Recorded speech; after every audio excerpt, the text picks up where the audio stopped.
दोस्तों नमस्कार।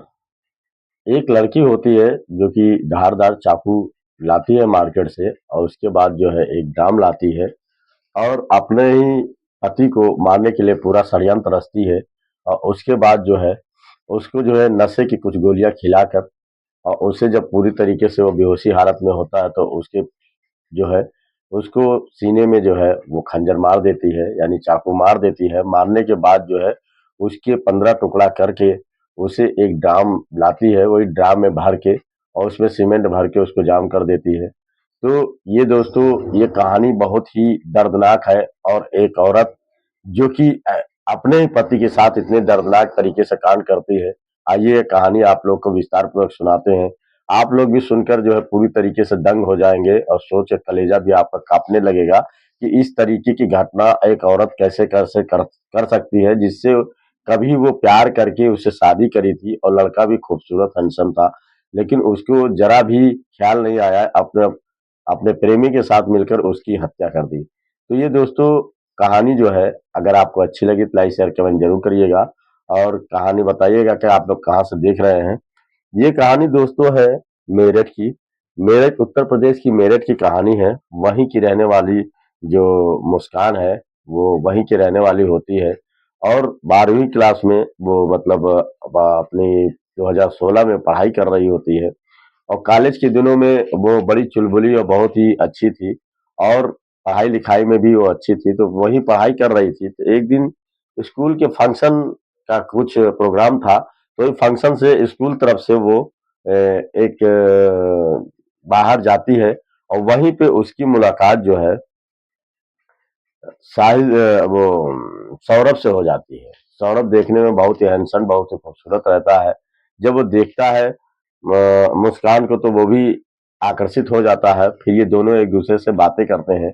बातें करने के बाद फिर ये दूसरे एक दूसरे से नंबर ले लेते हैं और नंबर लेने के बाद बात भी किया करते हैं।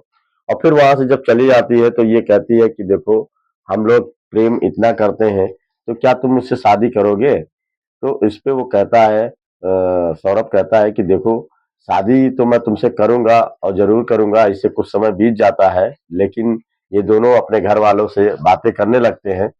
लेकिन बात कुछ ये होता है, आज करेंगे कल करेंगे इसी तरह का कम से कम साल भर का समय निकल जाता है। 7-8 महीने से ऊपर ही का समय निकल जाता है, साल भर मान के चलिए।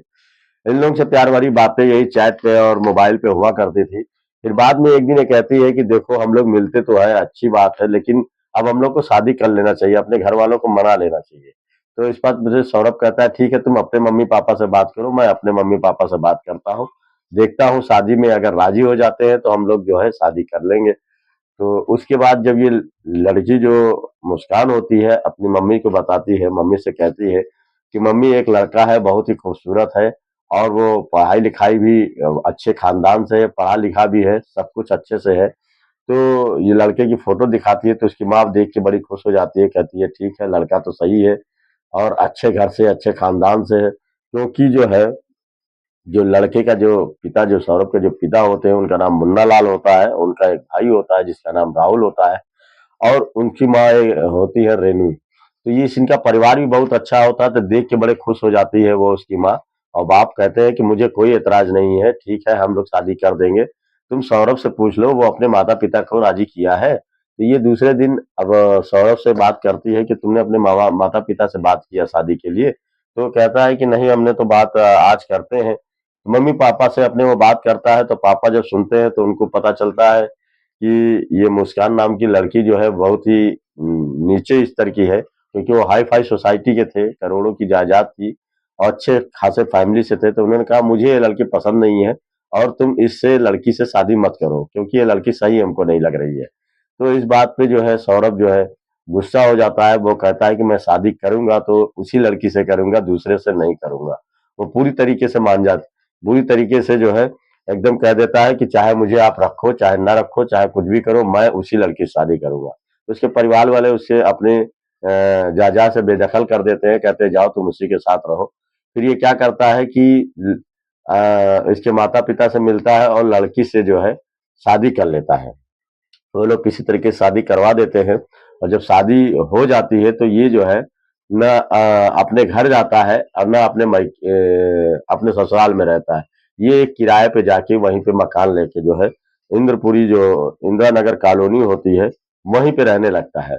और जब रहने लगता है तो उसी समय 2019 में ही इसके पास जो है एक मर्चेंट नेवी जो होती है उसमें इनकी नौकरी लग जाती है। तो मर्चेंट नेवी में ऐसा होता है कि वो देश विदेश टूर जाने को होता है, पानी का जहाज होता है, उसी में आना जाना इन लोगों का रहता है। तो ये जब वहां चला जाता है तो वहीं पे इसको टाइम नहीं मिलता है, साल साल 2 साल अपना रह जाता है वहीं पे। लेकिन जब इससे बातें हुआ करती थी, जब ये वहां चला गया तो ये पहले तो बहुत बातें करती थी, बातें करने के बाद जो है फिर ये ज्यादातर इसकी उसी बीच उनकी एक बेटी होती है जिनका नाम ये लोग पीहू रखते हैं। बहुत ही परिवार अच्छा से चल रहा होता है, सब कुछ अच्छा रहता है। लेकिन एक दिन दोस्तों होता क्या है कि वो अपने मोबाइल पे ज्यादातर समय बिताती थी और मूवी देखती थी और हर तरीके से एक दिन चैट करती है। तो चैट में स्कूल का व्हाट्सएप पे चैट रहता है, उसी पे वो चैट करती है। तो उसमें एक दोस्त उसका मिल जाता है जिसका नाम जो है साहिल शुक्ला होता है। तो ये अपने उस समय की बात, जब 2000 जब ये अपने कक्षा 8 की क्लास जब पास करी थी, मतलब उस कक्षा 8 तक ये इसके साथ ही में रहा। तो पूछता है कैसी तुम्हारी जिंदगी चल रही है? तो कहती है कि मेरी जिंदगी तो बहुत बढ़िया चल रही है, तुम अपनी जिंदगी बताओ। तो कहता है कि मैं भी अब पढ़ाई कर रहा हूँ और बीटेक कर चुका हूँ। अब मैं सोच रहा हूँ कि कहीं एक अकाउंटेंट चार्टर्ड अकाउंटेंट बन जाऊं। तो कहती है कि अच्छा। इसी बात पे इन दोनों की बातें वही चैट से होने लगती है, एक दूसरे से बातें भी किया करते हैं। फिर इसके बाद वो एक दिन कहती है कि अरे तुम मेरे घर पे आओ और कम से कम हमसे मिलो, क्योंकि मैं अकेले यहाँ रहती हूँ, यहाँ कोई नहीं रहता है। तो इस बात पे जो है वो जो शुक्ला होता है, साहिल शुक्ला होता है, वो उसके घर जाता है और जाने के बाद बहुत सारी बातें करता है। बहुत सारी बातें करने के बाद फिर वो पीहू जो है, जो उसकी लड़की होती है, वो दूसरे कमरे में सो रही होती है। तो वो जब उठ जाती है, उठने के बाद उसकी हल्की हल्की आवाजें आने लगती है। तो ये दोनों क्या करते हैं कि कमरे में संबंध बना रहे होते हैं। और उसी बीच वहीं का जो मकान मालिक होता है, वो जब लड़की की आवाज सुनता है, सोचता है कि कहाँ से ये आवाज आ रही है, कैसे आ रही है, तो वो आता है। तो इन दोनों को आपत्तिजनक स्थिति में देख लेता है। देखने के बाद तुरंत वो कॉल करता है सौरभ को, कहता है कि यार तुम्हारी बीवी बिल्कुल ठीक नहीं है, मुझे तो इसके लक्षण बहुत गलत दिख रहे हैं, मैंने साफ तरीके से देखा है ये एक लड़के के साथ शारीरिक संबंध बना रही थी। इस बात पे उसको जब सौरभ को ये बात पता चलती है तो तुरंत उसके बिल्कुल एकदम दिमाग खराब हो जाता है और तुरंत वो फोन करता है अपनी बीवी को।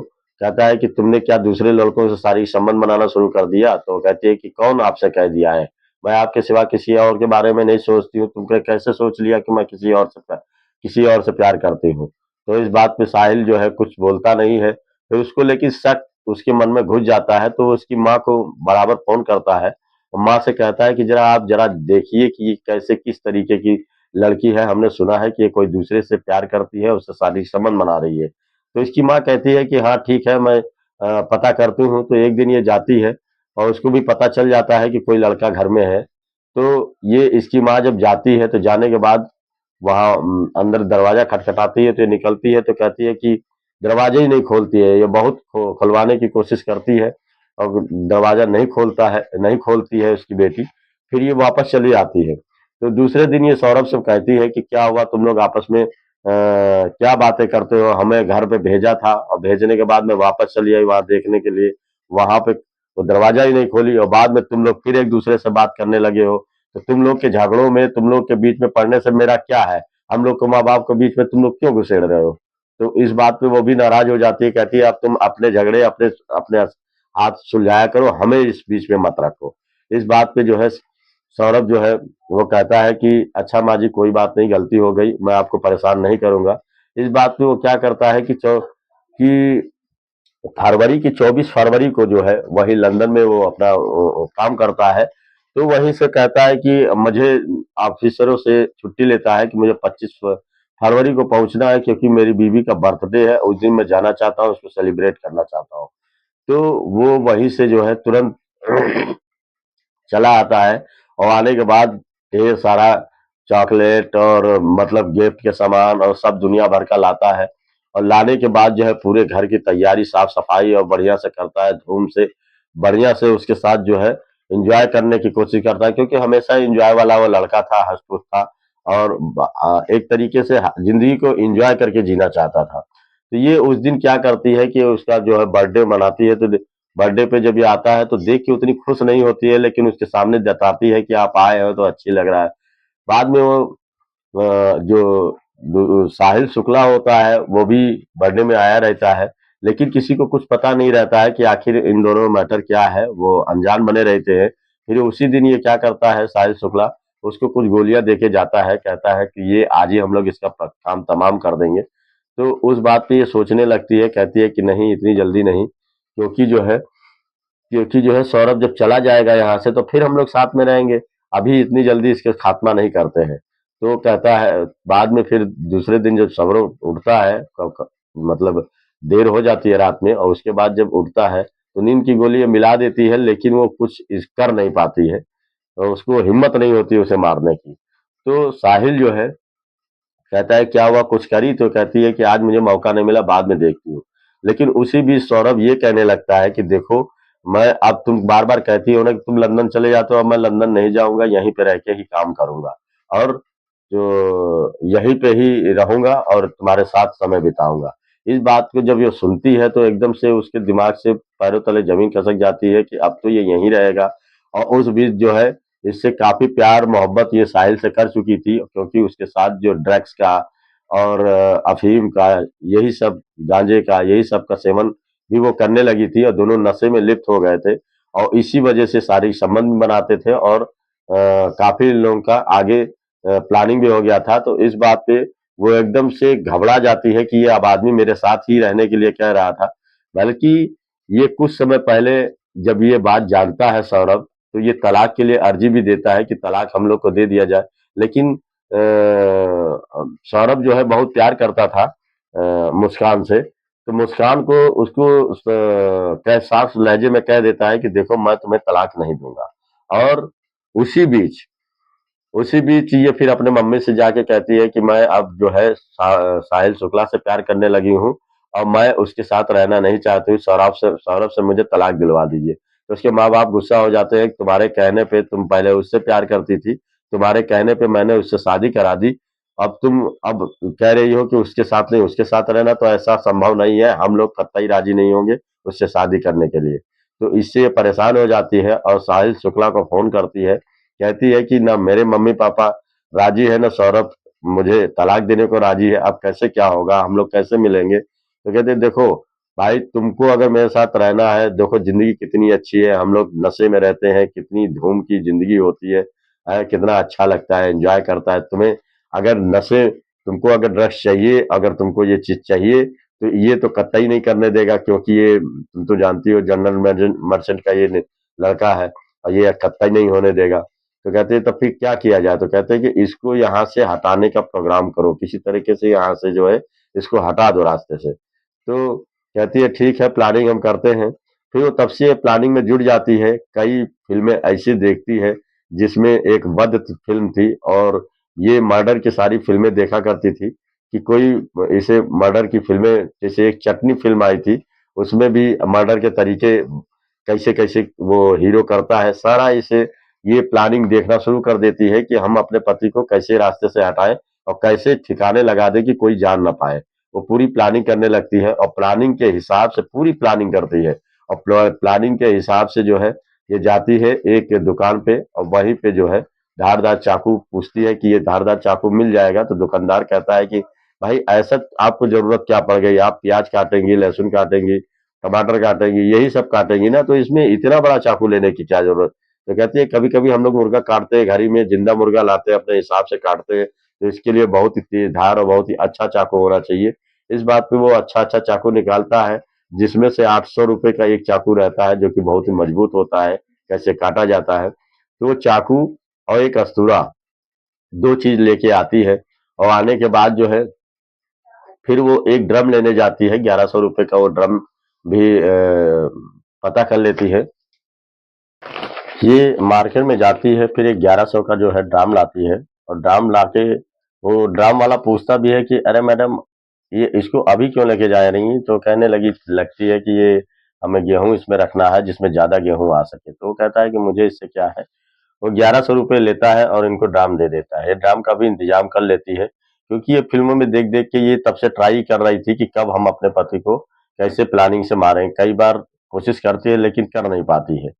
फिर वो दोस्तों क्या होता है कि 3 मार्च की जो बात होती है, ऐसे टाइम निकलता जाता है और 3 मार्च की ही बात होती है। ये वहां से स्कूटी से जाती है, बोरी में सीमेंट लेने जाती है और वहीं से जब आती है तो सौरभ भी पूछता है कि अरे ये सीमेंट बालू ये सब क्या जरूरत है इस सब की लाने की। तो कहती है कि अरे मुझे कहीं ऊपर जो है छत पे कहीं हल्का सा पानी आता है तो वहीं पे लगा दूंगी।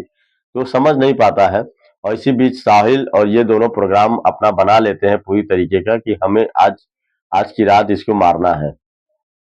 फिर ये क्या करती है कि ये सौरभ जो होता है वो अपने घर गया हुआ होता है और अपनी माँ के यहाँ गया हुआ होता है। तो ये क्या करती है कि फोन से उसे बुलाती है और लड़की भी वहीं पे ये छोड़ देते सौरभ जाके अपने इनके नानी नाना के यहाँ छोड़ देता है। पीहू बहुत खुश होती है, उसके नाना नानी जब रहते हैं तो कहता है 2 दिन की छुट्टी है, इसे आप यहीं रख लीजिए। और उसके बाद ये क्या करता है कि अपनी माँ के घर चला जाता है और माँ के यहाँ रहता है। तभी जो है ये फोन करती है, कहती है कि ऐसा है कि तुम्हें कोफ्ते बहुत पसंद है, बहाना तो कोफ्ते लेते आना और हम लोग आज जो है कोफ्ते खाएंगे। तो इस बात से जो है वो पहले से ही कुछ गोलियां का इंतजाम साहिल दे देता है इसे करने के लिए। कुछ गोलियां दे के जाता है कि जब वैसा हो जाए, प्रोग्राम बन जाए, आई बेहोश हो जाए तो हमें फोन कर देना। उसके बाद जो है ये तुरंत कॉल करती है, सौरभ को बुलाती है, कहती है कि अरे जाना तो कोफ्ते भी लेते आना। और वो कोफ्ता लेके आता है और दोनों खाने बैठते हैं तो वो कहती है कि ठीक है, अभी मैं गरम करके लाती हूँ तब हम लोग साथ में खाया जाएगा। फिर वो गरम करने के लिए अंदर घुसती है और जब जाती है गरम करती है, उसी बीच वो सारी जो नींद की गोलियां होती हैं पीस के उसी में मिला देती है। और मिलाने के बाद दोनों मौज मस्ती से खाना खाते हैं। खाना खाने के कुछ ही देर बाद सौरभ के जो है एकदम से नींद आने लगती है और उसका सर भी दुखने लगता है और पूरी तरीके से वो कुछ देर बाद सो जाता है। जब सो जाता है तो ये तुरंत उसको कॉल करती है साहिल को कि देखो, साहिल शुक्ला को कि देखो ये अब पूरी तरीके से नींद में आ गया है। अब हम लोग तुरंत जो है अपना काम तमाम इस बीच कर देते हैं, नहीं तो कोई आ जाएगा तो जान जाएगा। तो इस बात पे तुरंत वो जो है नशा कर लेता है, क्योंकि उसके ड्रग्स वग्स का नशा भी करता है। वो नशा करके तुरंत आ जाता है और आने के बाद वो थोड़ा नशा करने के लिए इसको भी दे देता है। जो लड़की होती है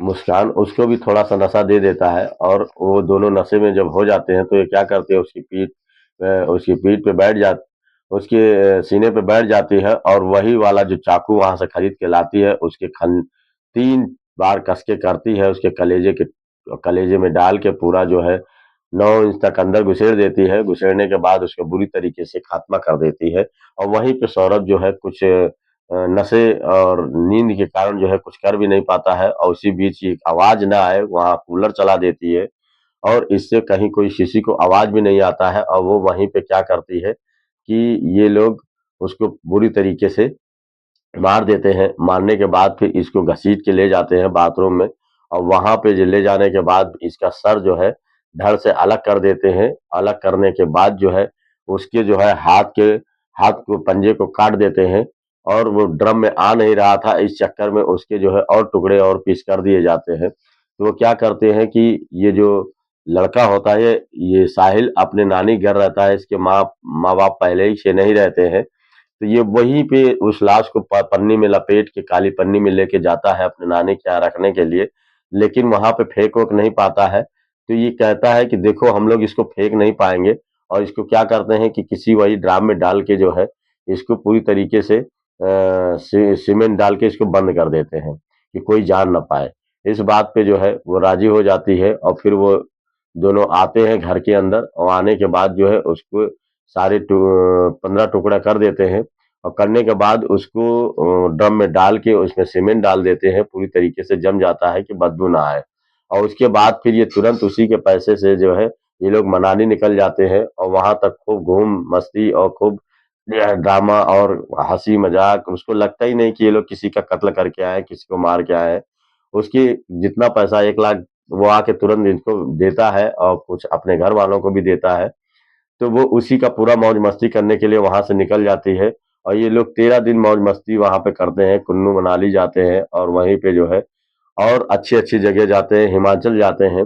हिमाचल में फिर इसकी माँ फोन करती है कि बेटी क्या हुआ, तुम लोग कहाँ पे हो? तो वो कहती है कि देखो हम लोग अपने पति के साथ आए हैं, सौरभ जी के साथ। वो नीचे डांस करने गए हैं और कुछ लेने गए हैं। वो इधर उधर की टाल मटोल बातें कर रही थी।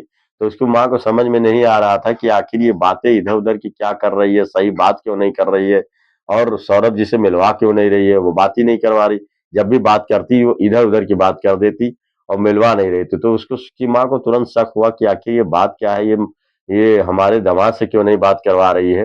फिर उसको ये बात की शंका हो जाती है। तो वो कम से कम 13 दिन का समय बीत जाता है इन लोगों का मौज मस्ती करते हुए। फिर इसकी माँ को जब शक होता है तो कहती है कि बेटी वो सौरभ कहाँ है, तुम बात नहीं करा रही हो।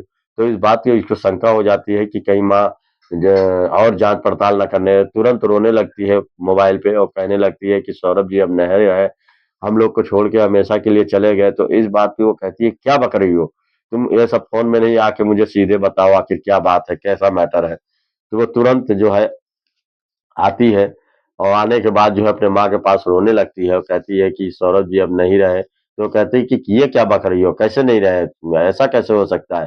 कहते हैं कि सौरभ जी वहीं पे सो रहे थे, कुछ उनके घर वाले आए और उसे जो है मारने पीटने लगे, मेरे गले पे चाकू रख दिया और उसको जो है उसको हमेशा के लिए खत्म कर दिया।